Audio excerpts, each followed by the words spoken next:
मैं मीनू शर्मा आप सभी का आपके अपने YouTube चैनल की कथा टीवी पर स्वागत करती हूँ और सभी को मेरा राधे राधे। ओम नमो भगवते वासुदेवाय नमः। और आज की इस वीडियो में आप रसपान करेंगे वैशाख मास महात्म्य के 9वें अध्याय का, जिसमें श्री सूत जी महाराज धर्मराज और ब्राह्मण के संवाद के बारे में बता रहे हैं। और संवाद के इस चरण में तुलसी दल और अश्वत्थ वृक्ष यानी कि पीपल वृक्ष की महिमा के साथ 3 प्रेतों के उद्धार की कथा भी बता रहे हैं। तो हो सके तो वीडियो को पूरा देखिएगा और अगर वीडियो पसंद आए तो लाइक एंड शेयर कीजिएगा और चैनल पर नए हैं सब्सक्राइब नहीं किया है तो सब्सक्राइब भी कर ही दीजिएगा। और आज का यह अध्याय शुरू करने से पहले चलिए आपको बता देते हैं कि कल 8वें अध्याय में क्या हुआ था। तो कल 8वें अध्याय में श्री सूत जी महाराज सभी ऋषियों के पूछने पर उन्हें यम और ब्राह्मण का संवाद बता रहे थे, जिसमें नरक और स्वर्ग ले जाने वाले कर्मों का वर्णन किया गया है। तो अब हम भगवान श्री गणेश को याद करते हुए आज का यह अध्याय शुरू करते हैं। तो सभी प्रेम से बोलिए भगवान श्री गणेश की जय। यमराज से शुभ और अशुभ कर्म जिनके द्वारा स्वर्ग और नरक की प्राप्ति होती है, उन्हें सुनने के बाद शौनक आदि 88,000 ऋषियों से श्री सूत जी महाराज बोले कि हे ब्राह्मणों। ब्राह्मण ने धर्मराज से पूछा कि हे धर्मराज, वैशाख मास में प्रातः काल स्नान करके एकाग्रचित हुआ पुरुष भगवान माधव का पूजन किस प्रकार करे, आप इसकी विधि का मुझे वर्णन कीजिए। तब धर्मराज ने कहा कि हे ब्राह्मणों, पत्तों की जितनी जातियां होती हैं उन सब में तुलसी भगवान श्री विष्णु को सबसे अधिक प्रिय है। पुष्कर आदि जितने तीर्थ है, गंगा आदि जितनी नदियां हैं तथा वासुदेव आदि जो देवता हैं, वे सभी तुलसी दल में निवास करते हैं। इसीलिए तुलसी सर्वदा और सब समय भगवान श्री विष्णु को प्रिय है। कमल और मालती का फूल छोड़कर तुलसी का पत्ता ग्रहण करें और उसके द्वारा भक्ति पूर्वक श्री माधव जी की पूजा करें। उसके पुण्य का फल पूरा वर्णन करने में तो कोई भी सामर्थ्य नहीं रखता। जो बिना स्नान किए ही देव कार्य या फिर पितृ कार्य के लिए तुलसी का पत्ता तोड़ते हैं, उनके सारे कर्म निष्फल हो जाते हैं तथा वो पंचगव्य पान करने से ही शुद्ध होते हैं। जैसे हर बहुत सारे रोगों को तत्काल हर लेती है, उसी प्रकार तुलसी दरिद्रता और दुख भोग आदि से संबंध रखने वालों से अधिक पापों को भी शीघ्र ही दूर कर देती है। तुलसी श्यामा रंग की हो या फिर हरे रंग की, उसके द्वारा श्री मधुसूदन का पूजन करने से प्रत्येक मनुष्य विशेषतः भगवान का भक्त नर से नारायण हो जाता है। जो पूरे वैशाख मास में तीनों संध्याओं के समय तुलसी दल से मधुहंता श्री हरि का पूजन करता है, उसका पुनः इस संसार में जन्म नहीं होता। फूल और पत्तों के नाम मिलने पर अन्न आदि के द्वारा, धान गेहूं चावल अथवा जौ के द्वारा भी सदा श्री हरि का पूजन करें। तत्पश्चात सर्वदेव में भगवान विष्णु की प्रदक्षिणा करें। उसके बाद देवताओं, मनुष्यों, पितरों तथा चराचर जगत का तर्पण करना चाहिए। पीपल को जल देने से दरिद्रता, कालकर्णी जो कि एक प्रकार का रोग होता है, दुस्वपन यानी कि गंदे सपने आना, दुश्चिंता तथा संपूर्ण दुख नष्ट हो जाते हैं। जो बुद्धिमान पीपल के पेड़ की पूजा करता है, उसे अपने पितरों को तृप्त कर दिया। भगवान विष्णु की आराधना कर ली तथा संपूर्ण ग्रहों का भी पूजन कर लिया।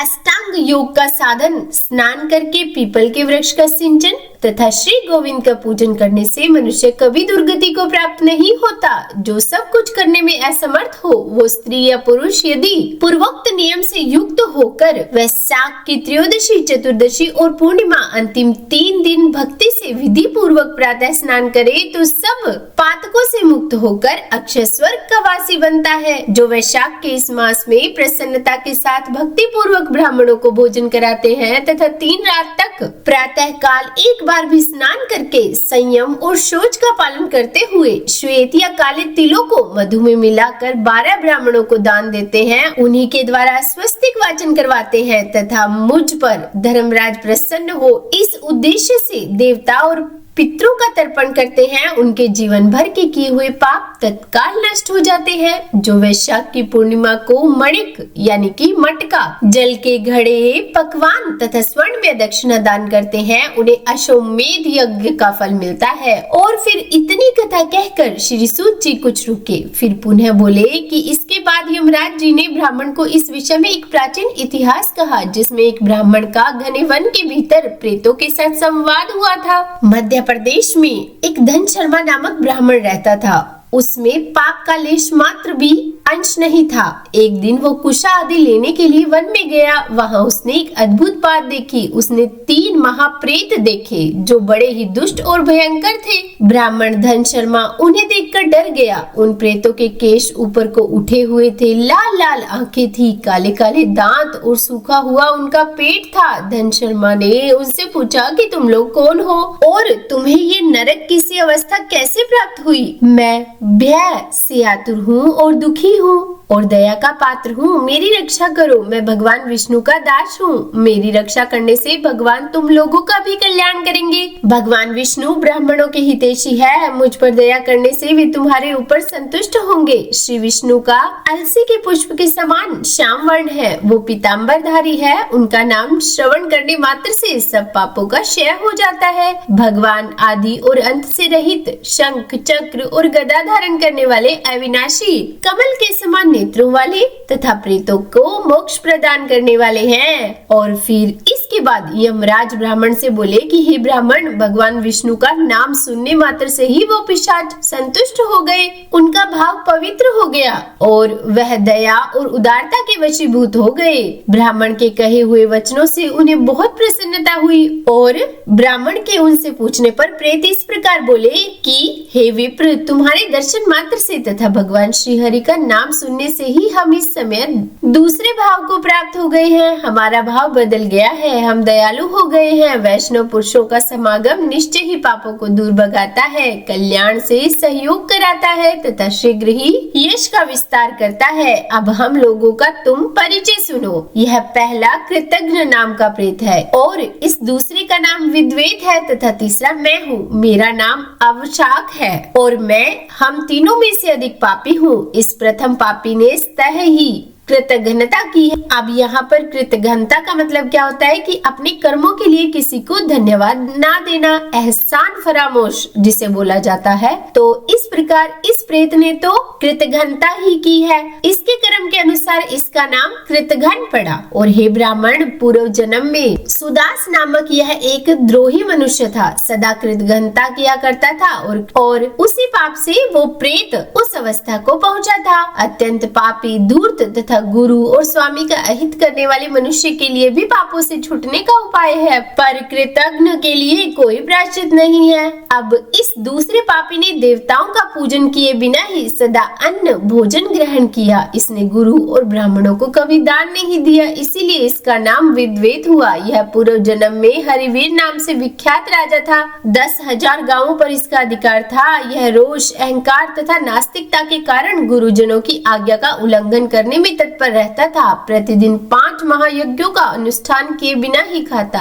और ब्राह्मणों की निंदा करता था। और उसी पाप कर्म के कारण यह बड़े बड़े नरकों का कष्ट भोग करके इस समय विद्वेत नामक प्रेत हुआ है। और अवैशाख नामक तीसरा प्रेत मैं हूँ। मैं पूर्व जन्म में ब्राह्मण था। मध्य प्रदेश में मेरा जन्म हुआ। मेरा नाम गौतम था और गोत्र से भी गौतम ही था। मैं वासपुर गांव में निवास करता था। मैंने माधव मास में भगवान माधव की प्रसन्नता के उद्देश्य से कभी स्नान नहीं किया, दान और हवन भी नहीं किया। विशेषतः वैशाख मास से संबंध रखने वाला कोई कर्म नहीं किया। वैशाख में मधुसूदन का पूजन नहीं किया तथा विद्वान पुरुषों को दान आदि से कभी संतुष्ट नहीं किया। वैशाख मास की किसी भी पूर्णिमा को जो पुण्य फल प्रदान करने वाली है, मैंने स्नान, दान, शुभ कर्म, पूजा तथा पुण्य के द्वारा उसके व्रत का पालन नहीं किया। इससे मेरा सारा वैदिक फल निष्फल सफल हो गया है। मैं अवशाक नामक प्रेत होके सबूर विचरता हूँ। तो बोलिए विष्णु भगवान की जय। यह था आज का 9वां अध्याय और इसके आगे का वृतांत हम कल